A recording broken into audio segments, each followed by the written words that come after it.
Hello, Trovo. Welcome to a live Q&A with Degs ahead of the Hospitality on the Grid Minecraft event, which is happening on the 15th. Well, first of all, welcome, Degs. Appreciate you jumping on and having a chat with me today. Thank you so much. Thank you for having me, man. I'm really looking forward to this event.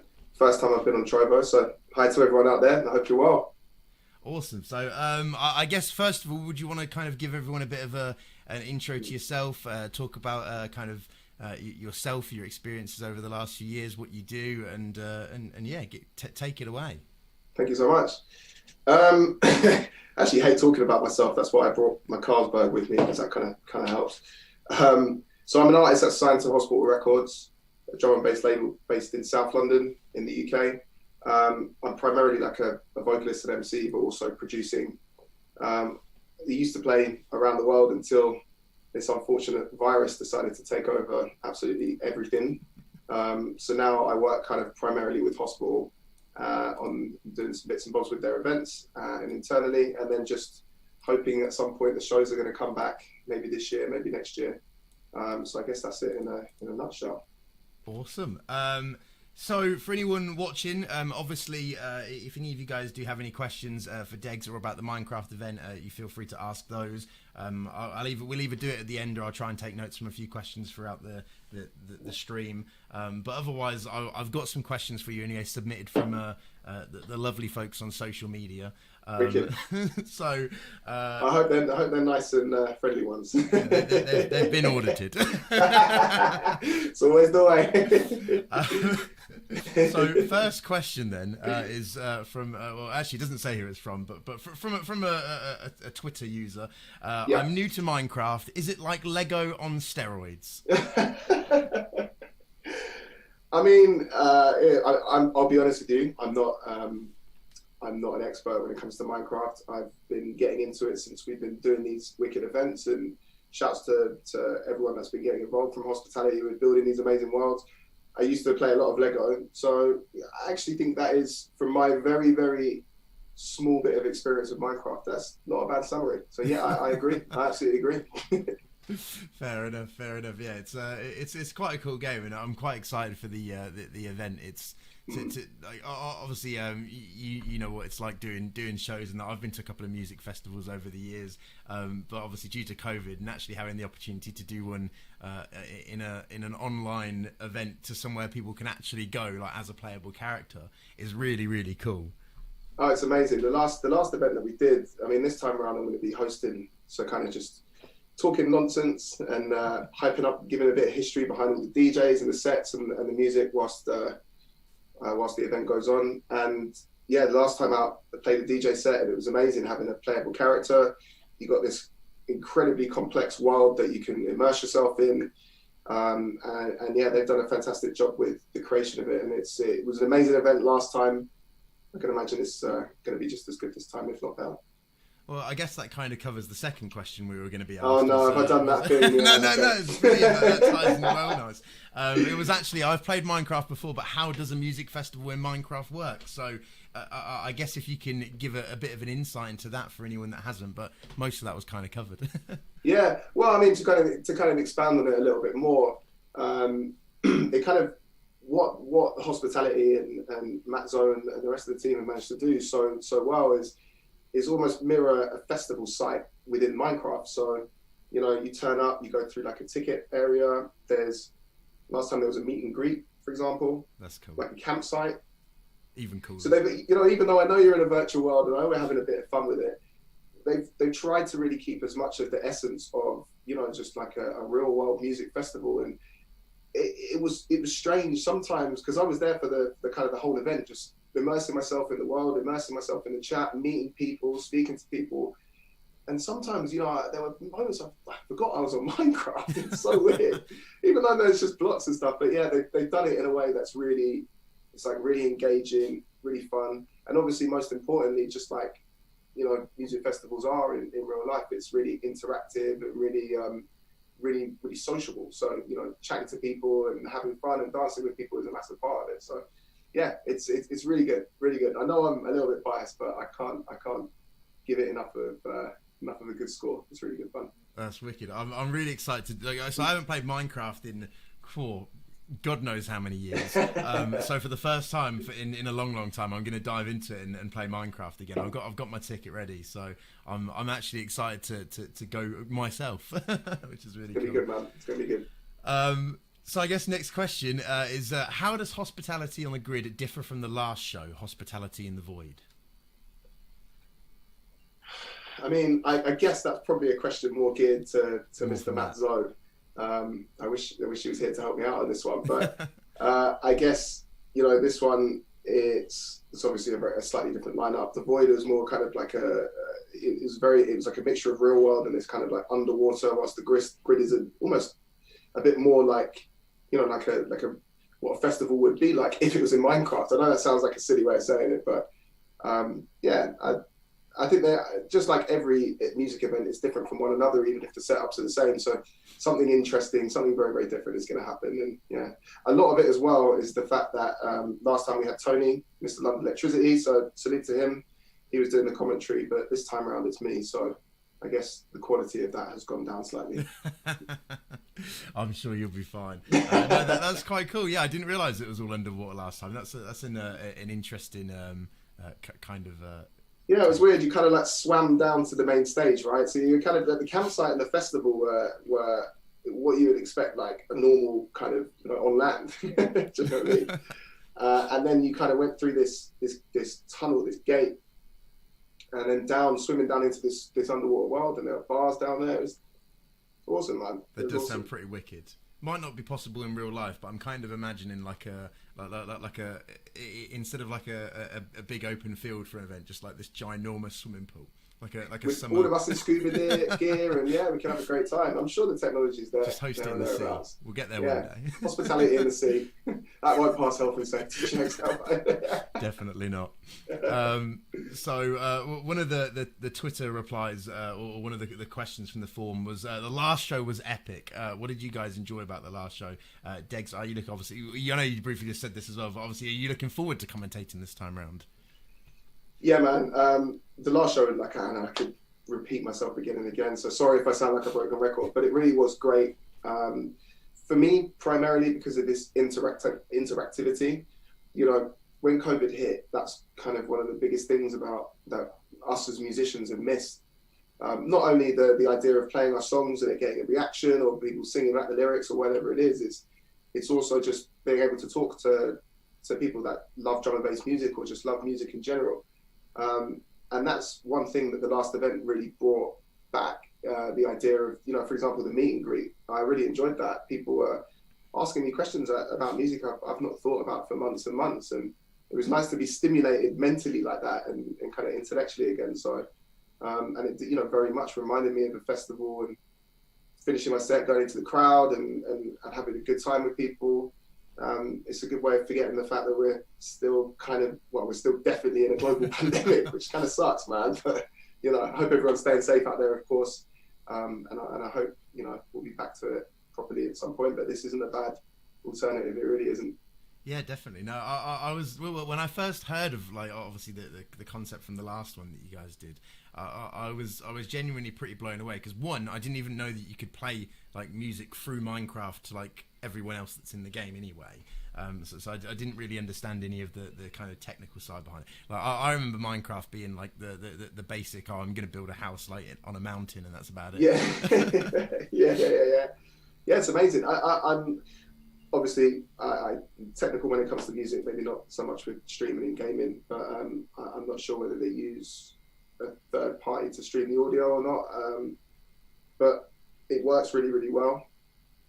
It's all just put together really, really smoothly, and so I don't even know exactly what magic they do, but I can definitely vouch for it. Whatever it is. there's a lot of magic. I've been watching all the videos and getting really hyped, and all the lighting and the special effects and stuff. It must take one hell of a build. It does. So I don't know if you probably know this off the top of your head, but if not, I can ping up the list anyway. But so someone wanted to know which other artists are joining you on Saturday. Is there any I guess you're excited for? So one of the artists I'm really excited for is someone who's opening the show is an artist called Mike Kiss. And the reason why is because he's not done many DJ sets. He's one of the few artists, so to speak, who isn't an MC or a vocalist, for example, that's signed to hospital without necessarily having a background in DJing. So, i.e., being able to play out in events. And it's something that a lot of people around him have encouraged to do because he's a very talented musician, makes really, beautiful, soulful, drum and bass beats. It's amazing. And yeah, it's going to be great. So it'll be one of his first sets. And it's quite nice. I mean, he's a good friend of mine, so I get to commentate over that and give a bit of background into what he's like and the record label that he runs and the people that he kind of helps along as well. Because as someone who runs a record label, he does a lot for up and comers in the scene. And then I think another two highlights for me would be Gyrofield, who's originally from Hong Kong. I believe she's only like 18 or something like that. Her music is incredibly gamey in many respects. It doesn't necessarily follow the kind of conventional like forms of D&B, the stereotypes of D&B. It's very, very individual, very unique, very creative. And I've got to give a massive shout out to Flavor D as well. Her set last time out in The Void was amazing. She's got a background in bass house, but so obviously transitioned to D&B, and she's doing a great job. But honestly, everyone on the lineup is going to be sick. But yeah, I mean, I have to pick out those few. Awesome. Yeah, no, definitely excited. I think it's going to be pretty awesome. I don't really obviously I mean, yeah. I guess I'm excited to listen to all these different artists and stuff that I've never really had a chance to listen to before. I have actually spent the last few days kind of like browsing through and kind of listening to a few as well. So that's pretty cool. And obviously we've got Matt Zoe is doing the campsite kind of after party as well. I believe it is, which is going to be amazing. And that I'm not sure I'm just trying to think actually. I don't think they had that last time. So to answer one of the questions from Twitter earlier, there's one of the major differences. So there's going to be an after party. I wonder if I've got or if I'm allowed to sign off by that point and get my character and run around and jump about and get drunk. Am I allowed to do that? I hope so. They can't get me in the gulag all day. Fingers crossed. Fingers crossed. So I don't know if you know too much about it as well, but people are obviously asking about kind of what the after party ticket, the campsite ticket gets you. Do you know much about that at all? That not really. I'll be honest with you, not really. That's definitely a question for Matt, so I wouldn't want to jump in. I can go through some of that anyway because I've got some of the. You got some info down. Good. So obviously, if any of you guys are watching at the moment, you're interested in getting the campsite ticket. That gets you the after party with Matt Zoe and more. You get access to the Mad Zoo survival server where you can build and explore in the incredible world that they've built. There's virtual artist meet and greets. You get 256 claps of a campsite ticket. Claps are like the in-game currency that you can use for the online shops and stuff as well. So definitely worth checking out the campsite tickets and getting one of those if you haven't done already. Wicked. That sounds good. So I guess one of the other cool questions we've had is, will the artists actually be playing Minecraft with us? And I guess you obviously you said you're going to be in the after party in the campsite and stuff. So I guess that's a yes, right? Yeah, so last time out, that was exactly what had happened. It's a long old stint. So, it's like a 10-hour show or something like that, isn't it? It's a very, very long show. So I'm really looking forward to it. You're going to get a lot of content for your ticket.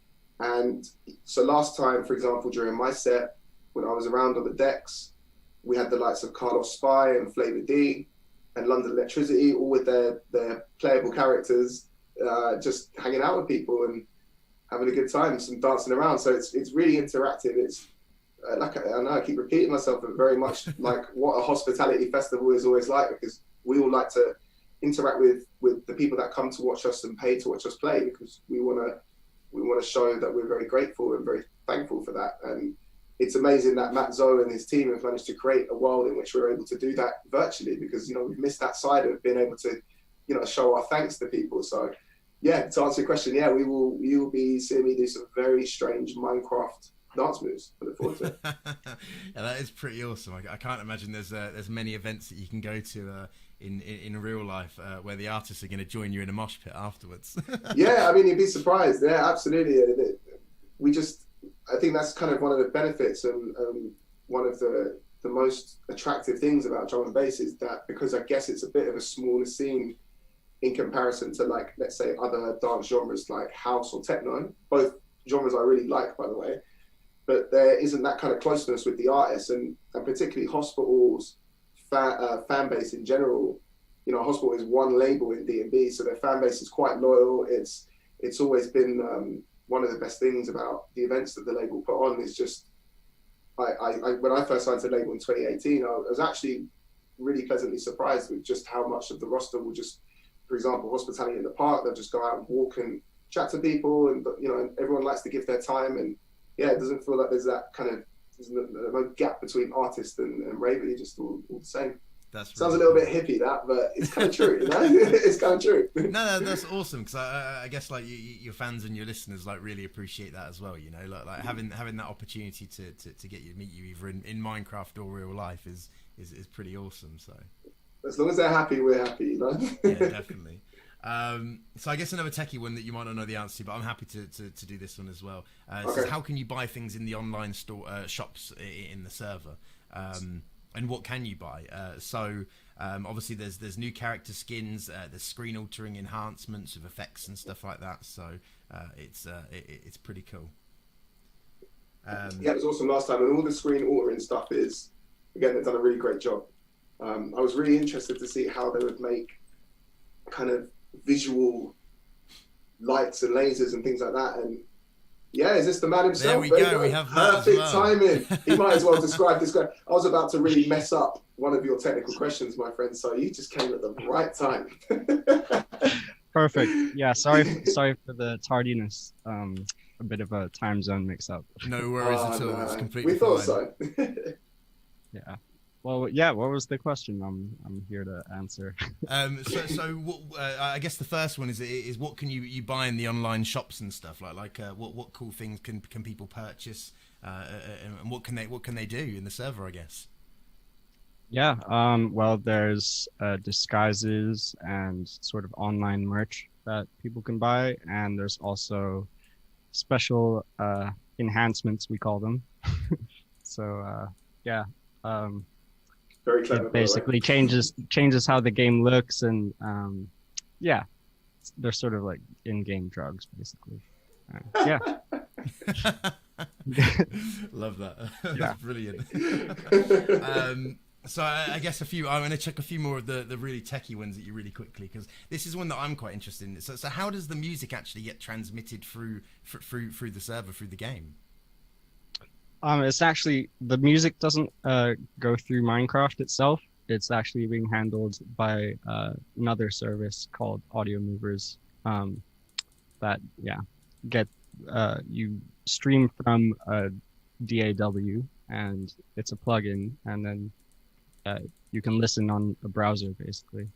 But all the visuals and stuff happen completely live in game, in sync with music. So it's it's as close as we can get. No, Unfortunately, it's pretty much really impossible to stream music through Minecraft. If we could, believe. I was going to say, it sounds, it was something like I didn't even know was possible. So it's quite cool that obviously a workaround to be able to kind of do this for a live event. No, that's really cool. So I guess another one for you, Matt, is obviously we hear you playing the set in the campsite. Can you tell us anything about your campsite set? I don't think there was a campsite after party last time. So can you tell us more? It's hard to say because I'm going to be doing it completely live from my decks over there, and I'm just going to wing it. So see how I feel on the day. If I'm in more of a jungly mood, and yeah. Awesome.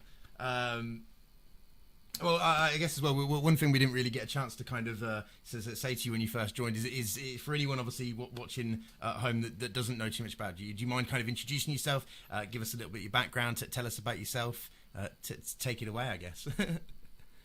Yeah, well, I'm Matt Zoe. I've been producing for like 18 years now, and yeah, I mainly am known for making music and DJing, but yeah, recently I've been doing these Minecraft events with an amazing team of people, And yeah, I don't know what else there is to know about me. No worries. We just wanted, I guess, a little bit of a brief overview. So no, I appreciate that. Another quick techie one as well is that someone asked from the questionnaire: is the main event available on Xbox Minecraft, or is it purely PC only? Yeah, it's purely PC only, unfortunately.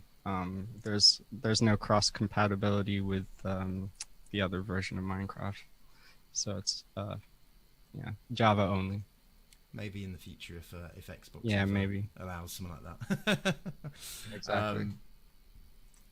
Obviously, one question I guess I can answer is, will there be a live stream where you can watch the event? Yes, of course. You can watch it at Trovo.live/Trovo. It's on the 15th of May, so make sure you set it in your calendars. It's going to be absolutely awesome and incredible. I'm personally excited to actually play Minecraft for the first time in many years and join myself, so that's going to be pretty wicked. I guess that's kind of it for all the sort of questions I had kind of written down. Obviously, if there's anyone watching from the Trovo chat, if you do have any questions at all, feel free to fire them in the chat, and we can ask your questions for Degs and Matt. And yeah, if not, is there anything you guys would like to talk about specifically? Anything you'd like to say? Anything you'd like to talk about the event or? Yeah, actually, I want to add that there's also going to be a bunch of mini games. So it's not just music and yeah, there's going to be some PvP shooting games and racing game. Ooh. There might be some other cool games, but yeah, it's going to be a fun one. That's quite cool. Is that all part of the like the campsite server bit with the custom build and stuff like that, or is that kind of part of the main event? Yeah, it's part of the main event. So you don't have to buy a campgrounds ticket to access all the mini games. Oh, wicked! Yeah, that's available really, for really everyone. Cool. Do we have any questions at all from the chat?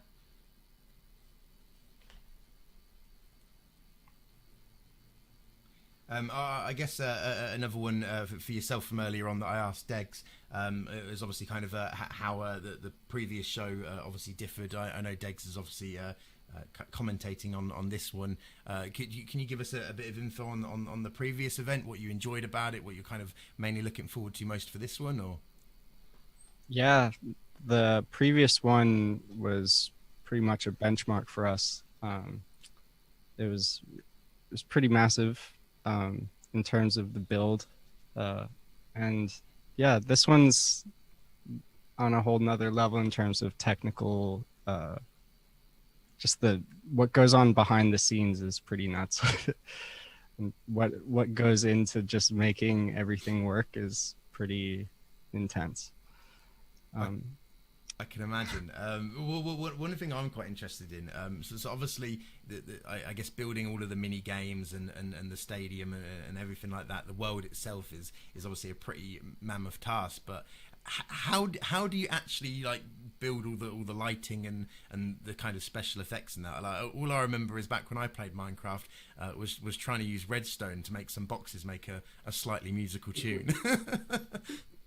Yeah, well, our first event was literally we built like a room with a bunch of command boxes that we ran around inside the actual game, flicking switches. And then eventually we developed a plugin that allows you to control it from a website panel. And then that evolved where now I can control it with a MIDI keyboard going out of a Max for Live patch into the website, and I can literally play the visuals. That's really cool. Really, like really clever. Awesome. Well, I guess that's kind of it for my questions. Before we sign off, obviously, where can everyone find you? Let us know about your socials, and yeah. Yeah, well, you can find me at twitter.com/MattZo, or check out the Madzu Events team at /Madzu Events. And Instagram, it's the same. So, yeah. Awesome. Yeah, and I'm pretty much the same across the board. So you can find me on Instagram, Twitter, Facebook, all at Degs Music. And yeah, most of it is kind of pictures of my food, so beware. Brilliant. Well, wicked. It's been an absolute pleasure, and I appreciate you both taking the times out of your day to come and jump on and have a bit of a live Q&A with us. So yeah, other than that, thank you very much. I'm just going to roll a video to kind of show you all the viewers at home a bit of I guess a teaser for the event. And yeah, other than that, thank you very much. Appreciate it, and we'll see you all next time. Pleasure. Take care. Thank you. See you.